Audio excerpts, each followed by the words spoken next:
Okay, just a few things I want to teach you about visual balance. One is something you probably already noticed in the last task, and that's that we don't want things in giant chunks of paragraphs. We want to break them down into sequences with numbers or into a list with bullets. We want to pull out important stuff and put it in a sidebar, like where it says important under the cow. We also want to use some visuals.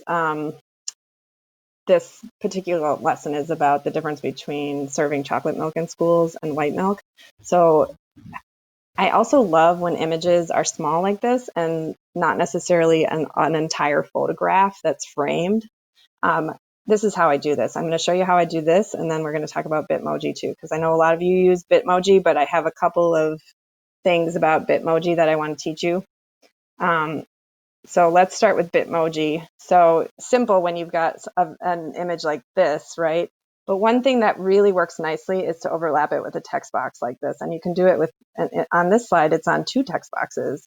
And it just looks professional, as opposed to sizing this where it would be on the background by itself over here.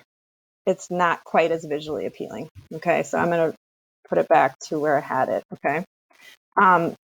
One thing, though, that people tend to do is that when you get these Bitmojis that show, here's an example. Let's say we're doing a lesson on stars, okay? So if I put this Bitmoji into my presentation, I've noticed that sometimes people will put it where the body is hanging off the bottom here, and then it looks like it's cut off. A really easy thing to do is to slide it down right to the edge of the bottom of the slide, or even off the edge, because it's not going to show when it's in Seesaw. It just looks more professional that way, okay? Similarly, if you look at, you know, any Bitmoji could do this, where maybe you have a swing, right? And then you want the ropes to be hanging from the top. Sorry, my kids were interrupting me there. Okay. You don't want things out in space. It looks unnatural for these ropes to be hanging there, but they could hang off the side of the text box, right? Just have that in your mind, that to make it visually appealing, you got to think about those little details sometimes, okay?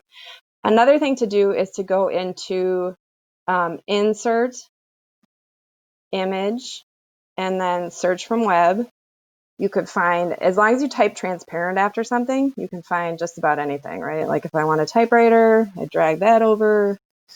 I can do it that way. But let's say I cannot find like the image I want with a transparent background. Like let's say I want chocolate milk and I can't, none of them are the images that I want. So then I can go here to Google. Oops. I could type in chocolate milk and I can look in images in Google. And then let's say I want this one, but it doesn't have a clear background. So I'm going to save it to my computer, save image as.